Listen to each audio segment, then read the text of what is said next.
નમસ્કાર, Gujarat ફર્સ્ટના social media પ્લેટફોર્મમાં આપનું સ્વાગત છે। હું છું આપની સાથે વિકાસ મકવાણા। તો આજે વાત કરીશું એક એવી કહાનીની, યુપીમાં લવ મેરેજના 20 વર્ષ બાદ પોતાના જ પતિની હત્યા કરી નાખવામાં આવી। આ જે પત્ની છે એના ગુજરાતના યુવક સાથે એનો પ્રેમ સંબંધ હતો અને આ જ પ્રેમ સંબંધમાં એણે પોતાના જ પતિની હત્યા કરી નાખી અને અત્યારના સમયગાળામાં હવે આ જે પ્રેમ શબ્દ છે એની જે ધજ્જા ઉડાવવામાં આવી રહી છે। તમને ખ્યાલ હશે જામનગરનો એક કિસ્સો કે જ્યાં પોતાના જ પતિને એને ત્યાં કારખાનામાં એની લાશ દાટી દેવામાં આવી હતી અને પરિવારના સભ્યોને કહ્યું કે તો ઓસ્ટ્રેલિયા ગયા છે। એમાં પણ પત્નીએ પોતાના પતિ સાથે લવ મેરેજ કર્યા હતા અને અંતે એ તો પોતે ગર્ભવતી હતી ત્યારે પોતાના પતિની હત્યા કરી નાખીને આ કિસ્સામાં પણ તમે જુઓ કે આખરે ઉત્તર પ્રદેશના ત્યાંનો આખો પરિવાર છે।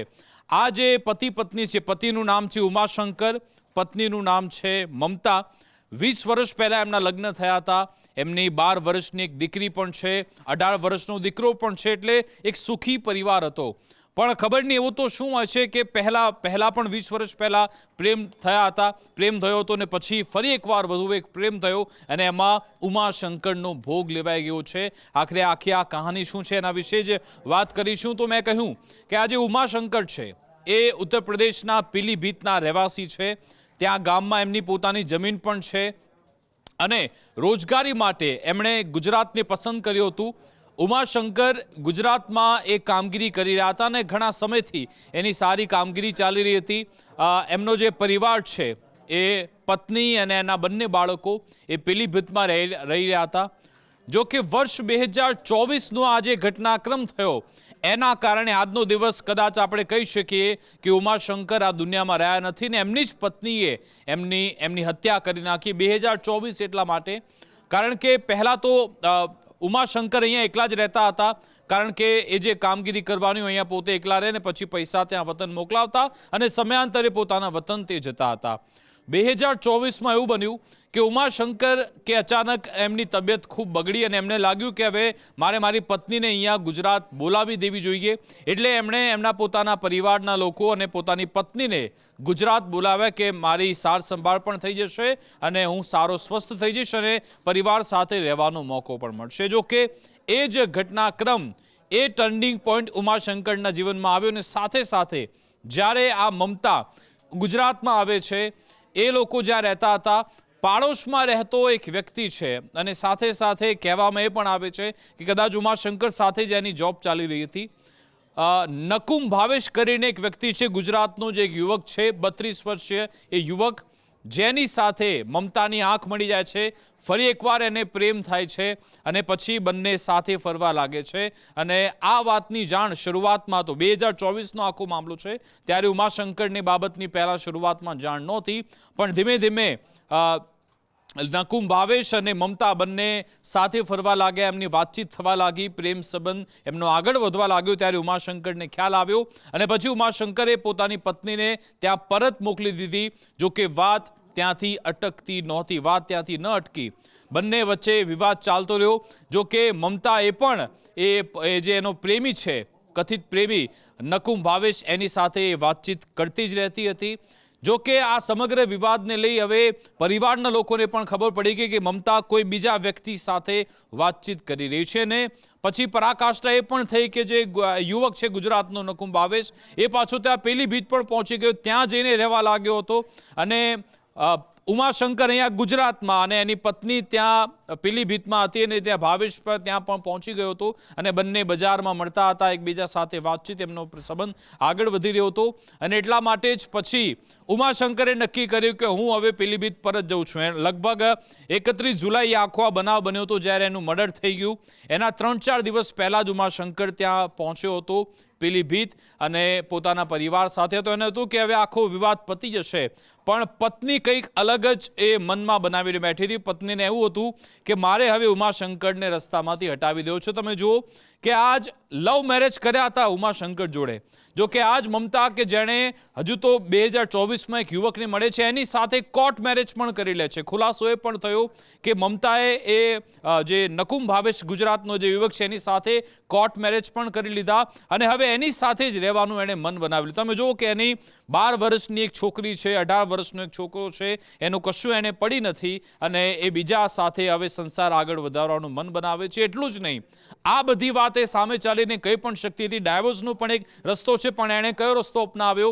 એણે રસ્તો એવો અપનાવ્યો કે આપણે ઉમાશંકરનું મર્ડર કરી નાખીએ ને એવી રીતે મર્ડર પ્લાન કરીએ કે લૂંટનો બનાવ લાગે.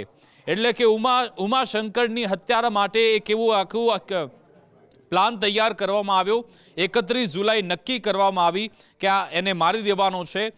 ઉમાશંકરની એવી બાબત છે કે એ ઘણા સમયથી ટેન્શનમાં પણ હતો, એટલે ઊંઘની ગોળી પણ એ લેતો હતો. પણ જો કે એક કાં તો અડધી એની રોજની એની આદત હતી કે ઊંઘની ગોળી એ લે, અને એ જ પ્લાન મમતાના ધ્યાનમાં આવ્યો કે આપણે એને વધારે ઊંઘની ગોળી એને પીવડાવી દઈશું ને પછી એને મારી નાખીશું. જો કે એમાં આખો એનો પર્દાફાશ કેવી રીતે થયો? એના જ દીકરા અને દીકરીના કારણે. એ વાત પર આવીશ.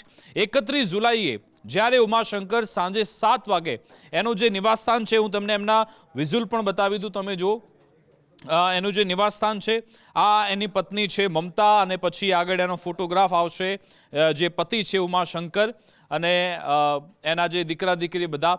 31 જુલાઈનો જે આખો બનાવ છે એમાં જે વાત કરી રહ્યો હતો કે સાંજે 7 વાગ્યાનો એ સમયગાળો હતો, જ્યારે પરિવારના સભ્યોને તો ખબર નથી, પણ મમતાના મનમાં આ પ્રેમીનો ફોટો છે, મમતાના મનમાં એ પ્લાનિંગ એ ચાલી રહ્યું હતું કે મારા પતિને મારવાનો છે. આ એ જ એનું ઘર છે, તમે જો આ ઘર, અને અહીંયા ઉપરના માળે 4 પાય લગાવીને ત્યાં ઉમાશંકર હતો અને એ સૂઈ ગયો હતો. અને એ જ દરમિયાન એણે એક કોલ્ડ્રિંક પણ મંગાવી. મેં જેમ કહ્યું કે ઉમાશંકર દરરોજ એ ઊંઘની ગોળી પણ લે છે.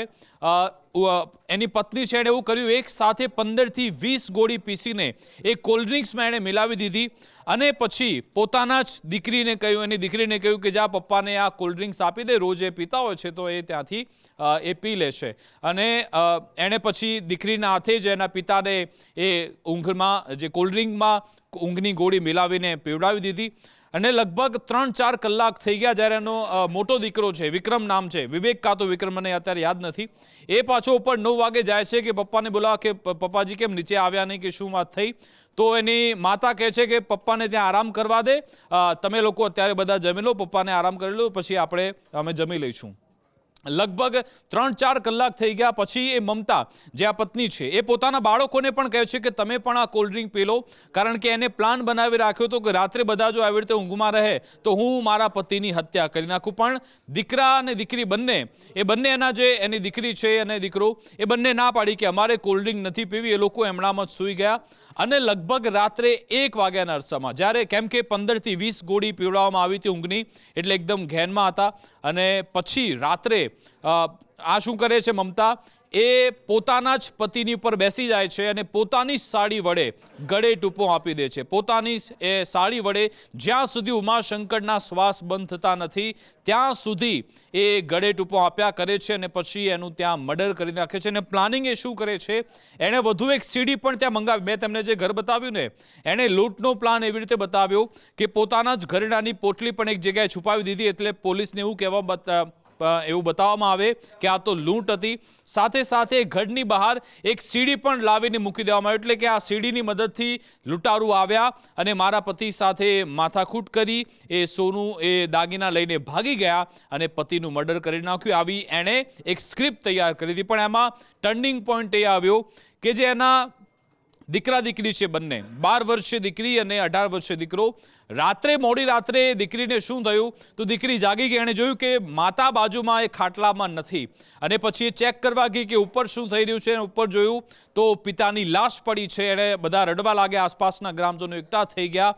અને કેમ કે આ જે મમતા છે ભાગવા માંગતી હતી, એને ગુજરાત આવવું હતું. આ મમતાને એમ હતું કે આપણે તો ભાગી જઈશું, આપણે ક્યાં કોઈના હાથમાં આવવાના છે એમ કરી. અને કેમ કે પછી જે દીકરા દીકરી છે બધું જોઈ ગયા અને એ લોકોએ ગામજનોને બોલાવ્યા.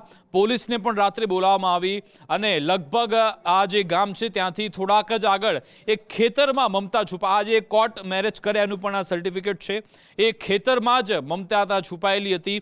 પોલીસે પછી તેને ઝડપી લીધી અને પછી એણે કબૂલાત કરી આ તમે જો આ દીકરો અને દીકરી આ બંનેના એના વિઝ્યુઅલ છે, જ્યારે રડતા રડતા કહી રહ્યા છે. આખી કહાની એ દીકરીએ જ વર્ણવી હતી કે કેવી રીતે એમને કોલ્ડ ડ્રિંક્સ આપવામાં આવી, રાત્રે આખો ઘટનાક્રમ શું હતો. જો કે હવે મમતા ઝડપાઈ ગઈ છે અને સાથે સાથે એણે પોતાનો ગુનો પણ કબૂલ્યો છે. પોલીસ આગળની પૂછપરછ કરી રહી છે કે આખું આ પ્લાનિંગ શું એકલી મમતાએ કર્યું હતું કે પછી એનો કથિત પ્રેમી એ પણ એમાં સંડોવાયેલો હતો, શું એણે પણ એમાં કોઈ ભૂમિકા ભજવી છે. પણ આ સવાલ એ ઊભા થાય છે કે આ રીતના સંબંધોમાં કેમ આવી ખટાશ આવી જાય છે, કડવાશ આવી. એવું તો આખરે શું જોઈએ છીએ કે લવ મેરેજ બાદ દીકરા દીકરી હોવા છતાં પણ તમે એક પરપુરુષ સાથે જોડાવા તૈયાર થઈ જાઓ છો, પોતાનો જ આખો જે પરિવાર છે એને તહેસ નહેસ કરો છો. હવે દીકરા દીકરીની હાલત કેવી? પિતા દુનિયામાં રહ્યા નથી, અને જે માતા છે જેલમાં જતી રહી છે, અને એ લોકોની સ્થિતિ કેવી કે જીવનભરની કાળી ટીલી લોકોના માનસ પટલ પર એ થઈ ગઈ કે દીકરીએ જોયું છે કે એની માતાએ એના પિતાની હત્યા કરી છે. ક્યાં સુધી એની સ્થિતિ કેવી હશે દીકરા દીકરીની? લોકો એટલા બધા કળસી રહ્યા છે, રડી રહ્યા છે, પણ આવા સતત બનાવ બની રહ્યા છે. આપણે જોયું કે પતિ પત્ની ઓર વોના કિસ્સામાં તમામ સંબંધોની મર્યાદા ભૂલાવી દેવામાં આવે છે, અને વધુ એક આવો કિસ્સો યુપીનો સામે આવ્યો છે. હવે આમાં સમજવા જેવી બાબત એ છે કે આખરે આ સમાજ ક્યાં જઈ રહ્યો છે, લોકોની માનસિકતા ક્યાં જઈ રહી છે. અને તમે એ પણ જુઓ કે ગમે એટલા પ્લાનિંગ તમે તૈયાર કરો, ક્યાંક તો તમારી ભૂલ થઈ જશે અને પોલીસ પણ તમને પકડી જશે. અને આમાં સંવાદ જો કરવામાં આવ્યો, જે પણ આમાં વિવાદ હોય કે પછી એના પતિ નથી ગમતો કે પરિવારના લોકો નથી ગમતા અથવા તો જીવનમાં કોઈ બદલાવ જોઈએ છીએ, એ બધું જ વાતચીતથી શક્ય છે. પણ લોકો આવા પ્લાનિંગ કરે છે અને પછી એક સાથે તમે જુઓ ના એ નકુમ એના પરિવારના લોકો પણ ચિંતામાં, આ જે મમતા એના પરિવારના લોકો પણ ચિંતામાં, ઉમાશંકર એનો પરિવાર પણ તહેસ નહેસ થઈ ગયો. એક સાથે 3 થી 4 પરિવાર બરબાદ થઈ જાય છે ફક્ત આવા પ્રેમમાં. હવે આમાં શું મેળવી લેવામાં આવ્યું? કશું જ ન મળ્યું. ઉપરથી અનેક એવા પરિવારો હતા ન હતા થઈ ગયા છે, બરબાદ થઈ ગયા છે. તો આ હતી આ યુપીની કહાની કે જેમાં મમતા નામની જે યુવતી ગુજરાતના યુવક સાથે એને પ્રેમ સંબંધ એને બાંધે છે, અને પ્રેમ સંબંધ મેળવવાની, એની સાથે જીવનભર રહેવાની એની ઘેલછામાં પોતાના જ પતિની હત્યા કરી નાખે છે. આ વાર્તા આપને કેવી લાગી? કહાની વિશે આપ કમેન્ટમાં જરૂરથી જણાવશો, અને સાથે જો સુધારા વધારા આપને કોઈ આપ કહેવા માંગો છો તો એ પણ કમેન્ટ બોક્સમાં જરૂરથી જણાવશો. મારી વિશેષ રજૂઆત અંતર્ગત બસ આટલું જ. આપ જોતા રહો ગુજરાત ફર્સ્ટ ન્યૂઝ. નમસ્કાર.